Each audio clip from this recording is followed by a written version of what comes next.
কোরআনের সৈনিক যারা ছিলেন তারা ঘর ছেড়েছেন, বাড়ি ছেড়েছেন, শান শওকত কত কি ছেড়ে দিয়ে আর আরামের বাড়ি, আরামের গাড়ি, আরামের চেয়ার, আরামের সব কিছু ছেড়ে দিয়ে আহারে মুসলমান সেই মানুষগুলো যায় জেলখানায় দীর্ঘদিন কাটিয়েছেন, এত কষ্টের সঙ্গে জেলখানায় সময় পার করেছেন।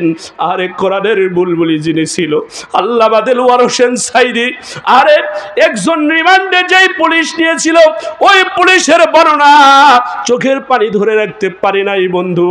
ওই পুলিশের বক্তব্য হলো আল্লাহর ওলি কোরআনের বুলবুলি আল্লামা দেলওয়ার হোসেন সাইদিকে রিমান্ডের জন্য তাকে নিযুক্ত করা হয়েছিল। বারবার উপর থেকে টেলিফোন আসতেছিল তাকে সাজা দেওয়ার জন্য, কিন্তু আল্লাহর ওলি ওই পুলিশ যায় দেখতেছেন আল্লাহর ওলি আল্লাহর কুদরতি কদমে সেজদা দিয়ে কি যেন বলতেছিল। আরে আল্লাহর কাছে দরখাস্ত দিচ্ছিল। ওই পুলিশের কাছে বারবার ফোন আসে, বারবার টেলিফোন আসে। পুলিশ এক পর্যায়ে বলল আমার দ্বারাই সম্ভব নয়, আমি তাকে রিমান্ডে নিতে পারবো না।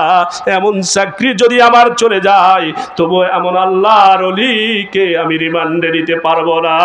জোরে কোন আল্লাহু আকবার।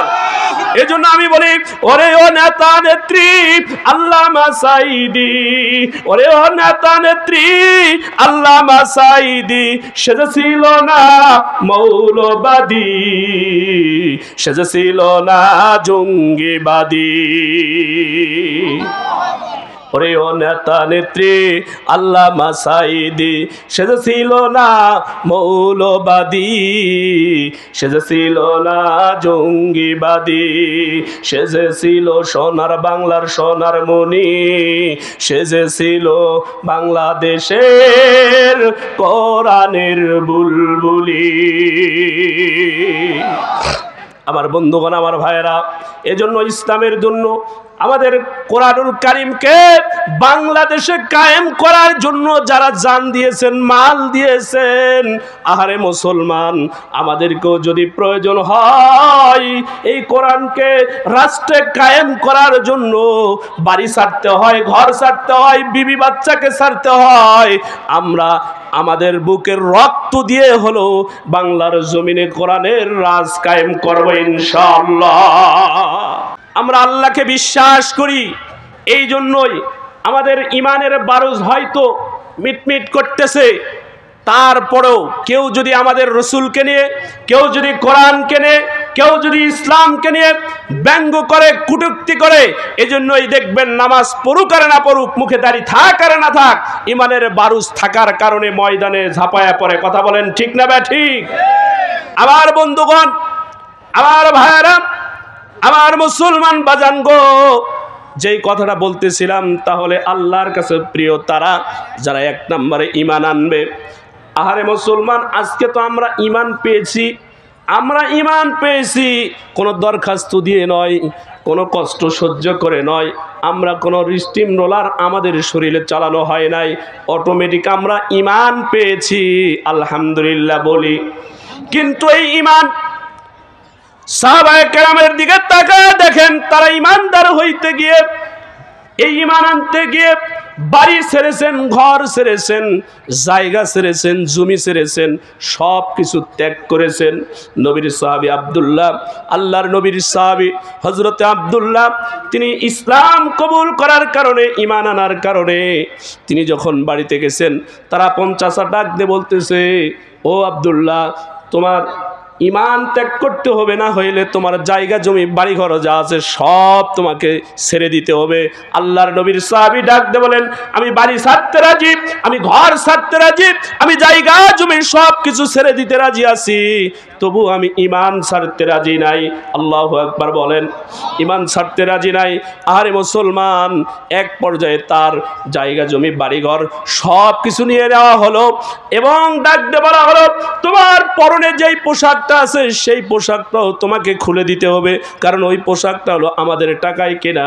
তুমি যদি মুহাম্মদের দলে থাকো, তুমি যদি ওই আল্লাহকে বিশ্বাস করো, তুমি যদি ঈমানওয়ালার দাবিদার হয়ে থাকো, তাহলে আমাদের জায়গা জমি বাড়িঘর সয় সম্পত্তি কোনো কিছুই তুমি পাবে না, এমনকি পরনের পোশাকটাও তোমাকে দেওয়া হবে না।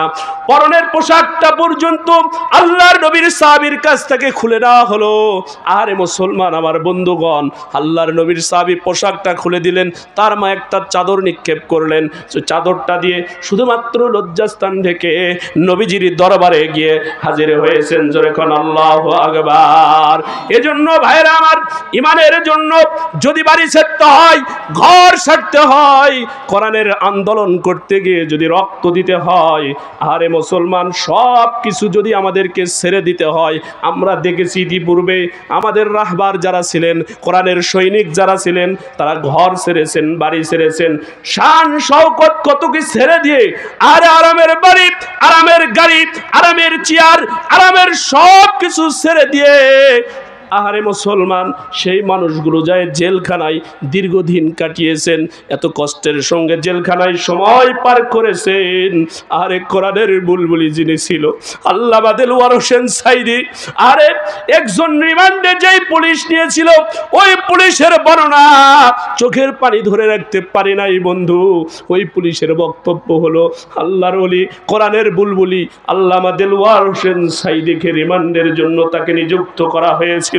বারবার উপর থেকে টেলিফোন আসতেছিল তাকে সাজা দেওয়ার জন্য, কিন্তু আল্লাহর ওলি ওই পুলিশ যায় দেখতেছেন আল্লাহর ওলি আল্লাহর কুদরতি কদমে সেজদা দিয়ে কি যেন বলতেছিল, আরে আল্লাহর কাছে দরখাস্ত দিচ্ছিল।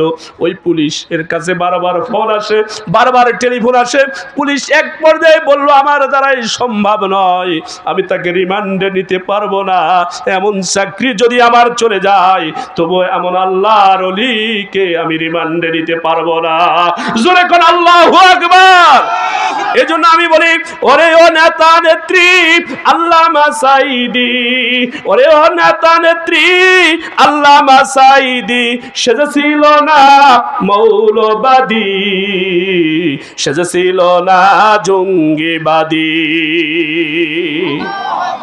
ওরে ও নেতা নেত্রী আল্লামা সাইদি, সেজেছিল না মৌলবাদী, সেজেছিল না জঙ্গিবাদী, সেজেছিল সোনার বাংলার সোনার মণি, সেজেছিল বাংলাদেশের কোরআনের বুলবুলি।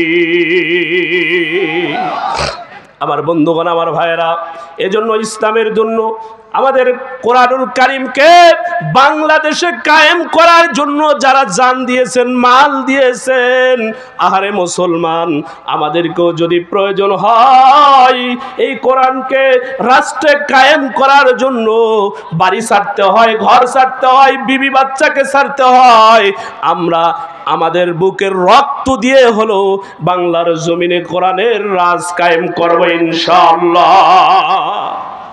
আমার বন্ধুগণ, আমার ভাইয়েরা, যেই কথাটা বলতেছিলাম, আর ঈমান এত সহজ জিনিস নয়। আল্লাহ বললেন এক নম্বরে ঈমান আনো। আল্লাহর নবীর এক সাহাবী যায় বললেন, ও আল্লাহর নবী, আল্লাহর কাছে সবচাইতে ভালো কাজ কোনটি? আল্লাহর নবী বললেন, ক্বালাল ঈমানু বিল্লাহ ওয়াল জিহাদু ফি সাবিলিল্লাহ। নবীজি বললেন এক নম্বরে আল্লাহর প্রতি ঈমান আনা। এক নম্বরে কি করা বাবা? ঈমান আনা। নবীজি এবার মদিনার রাষ্ট্রের দায়িত্ব এখনো পান নাই।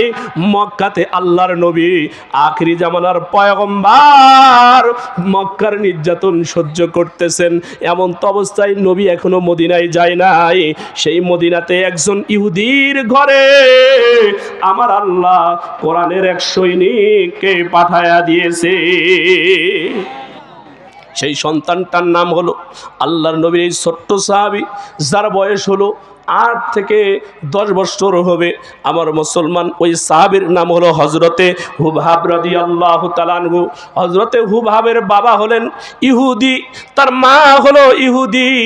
ওই ইহুদির কিন্তু অসংখ্য জায়গা জমি, অনেক সয় সম্পত্তি, অনেক আছে বাগান, অনেক আছে উট দুম্বা ভেড়া। আর মুসলমান শিল্পপতি কোটিপতি, তার বাড়িতে বিশাল বড় একটা লাইব্রেরি আছে। ওই লাইব্রেরির মধ্যে প্রায় 10,000 কিতাব আছে। ওই ইহুদি মুসলমানদের দুশমন, নবীজির দুশমন, আল্লাহর দুশমন, কোরআনুল কারীমের দুশমন। ওই ইহুদি তার বাড়িতে বিশাল বড় লাইব্রেরি, যেই লাইব্রেরিতে প্রায় 10,000 কিতাব আছে। সেখানে তাওরাত আছে, জাবুর আছে, ইনজিল আছে। ওই ইহুদি প্রত্যেক দিন একটা একটা করে নিয়ে পড়ে আর গবেষণা করে। তার ছোট্ট সন্তানটা বাবার সঙ্গে ওই লাইব্রেরিতে বসে থাকে। একদিন হঠাৎ করে সন্তান তাকায়া দেখে সামনের দিকে 20 নাম্বার তাকে রুমাল দিয়ে বাঁধা কি যেন একটা আছে, সুন্দর একটা সুঘ্রাণ আসতেছে। সুবহানাল্লাহ বলেন। সুন্দর একটা সুঘ্রাণ আসতেছে। এবার বাবাকে ডাক দিয়ে বলল, আব্বু ওই যে আপনার লাইব্রেরির 20 নাম্বার তাকে কি যেন বাধা আছে, সেখান থেকে মিষ্টি সুন্দর একটা সুঘ্রাণ আসতেছে। আব্বু ওই রুমালের মধ্যে আছে কি, আমি একটু জানবার চাই, দেখবার চাই। জোরে কোন সুবহানাল্লাহ। ওই ইহুদির বাচ্চা ডাক দে বলে, বেটা রে, তুমি যখন বড় হবা ওই রুমালটা তখন পারবা, তখন খুলবা। ওই রুমালের মধ্যে একটা কৌটা আছে, ওর মধ্যে একটা মহামানবের নাম ঠিকানা দেওয়া আছে। ওই মহামানবকে যেখানেই তুমি পাবা সেখানে হত্যা করবা। তাহলে আমরা ইহুদিরা সব জায়গায় নেতাগিরি করতে পারবো। সেই ইহুদিরা সেই মিশন চালাচ্ছে কি চালাচ্ছে না? আমার মুসলমান বাজান, সেই ইহুদি ডাক দিয়ে বলল, ও আমার সন্তান, তোমাকে ওসিয়ত করলাম, তোমাকে বললাম তুমি যখন বড় হবা, তার যখন সন্ধান পাবা তখন তাকে তুমি হত্যা করবা। জোরে কর নাউজুবিল্লাহ। আমার মুসলমান বাজান গো আমার, আল্লাহর নবীর এই ছোট্ট সাহাবী এবার একদিন হঠাৎ করে ঘুম থেকে উঠে তাকিয়ে দেখতেছেন মা ওঠে নাই, বাবা ওঠে নাই। বাবাও ঘুমের মধ্যে, মাও ঘুমের মধ্যে। এই সন্তান যায় বাবাকে ডাক দিয়ে বলতেছে, আব্বু এখনো আপনি ওঠেন নাই কেন? আমি তো এই রুমালের সুঘ্রাণ চাচ্ছি, লাইব্রেরিতে আপনি বই পড়বেন, আমি বসে বসে ওই রুমালটার দিকে তাকাবো আর একটা মিষ্টি সুঘ্রাণ আসে, সেই সুঘ্রাণটা নিব। জোরে জোরে কোন আল্লাহু আকবার। বাবা সন্তানকে ডাক দিয়ে বলতেছে, বেটা রে, আজকে ঘুম আমার ভাঙতেছে না। আমাদের অসংখ্য ঘোড়া আছে, ওই ঘোড়াশাল থেকে একটা ঘোড়া নিয়ে তুমি একটু মাঠের দিকে যাও। অসংখ্য কাজের লোক লাগানো আছে, অসংখ্য বাগান আছে, এগুলো তুমি একটু দেখাশোনা করে চলে আসো। সন্তানকে কৌশলে পাঠায় দিয়ে এবার ওই ইহুদি ডাক দিয়ে তার স্ত্রীকে বলতেছে, ও প্রাণের স্ত্রী, বহুদিন হলো সন্তান থাকার কারণে একসঙ্গে মদ খাইতে পারি নাই, আনন্দ করতে পারি নাই, মস্তি করতে পারি নাই। সবাই বুঝে থাকলে বলুন তো, মদ হালাল না হারাম? আরো জোরে যারা বলেন নাই আবার বলেন, একসঙ্গে আওয়াজ দিয়ে বলেন। মদ কেউ খাবেন? আল্লাহ নিষেধ করেছেন। শুকরের গোশত হালাল না হারাম? আমার বন্ধুগণ সবাই বুঝে থাকলে বলুন তো, এই মুহূর্তে যদি 1 প্লেট উন্নত মানের স্পেশাল মশলা দিয়ে, আধুনিক মশলা দিয়ে শুকরের গোশত রান্না করে এনে দেওয়া হয়, কেউ খাইতে রাজি আছেন? কে কে রাজি আছেন হাত তুলে দেখান। একজনও নাই। শুকরের গোশত খাওয়া যেমন হারাম, যত বড়ই উন্নত মানের রাঁধুনি মশলা দিয়ে আপনার সামনে রান্না করে দিলে আপনি খাবেন না বন্ধু। কিন্তু এই মুহূর্তে বুঝে থাকলে বলুন তো, যদি একটা হারাম টাকার বান্ডিল আপনার সামনে ধরা হয়, নিবেন না কে কে? এরকম কয়জন আছেন সমাজে? এই যে এক ভাই বলতেছে সবাই নিবে। আবার ভাইরা, তাহলে শুকরের গোশত খাওয়া হারাম বুঝতেছি, রান্না করে দিলে খাবো না, কিন্তু হারাম টাকা যদি দেয় পকেটে কেউ ঢুকাতে ভুল করব? এটা কি করা যাবে? শুকরের গোশত যেমন হারাম, ঘুষের টাকাও কি ভাই হারাম। এখন ওই ঘুষের টাকা দিয়ে, সুদের টাকা দিয়ে, যদি অবৈধ টাকা দিয়ে আপনাকে হালাল খাবারও কিনে দেয়, সেটাও আপনার জন্য কি হবে? আপনি বাড়িতে নিয়ে এসে হারাম টাকা দিয়ে উন্নত মানের বিরিয়ানি পোলাও খাচ্ছেন। ও বন্ধু, আপনার হারাম দিয়ে যদি রক্ত মাংস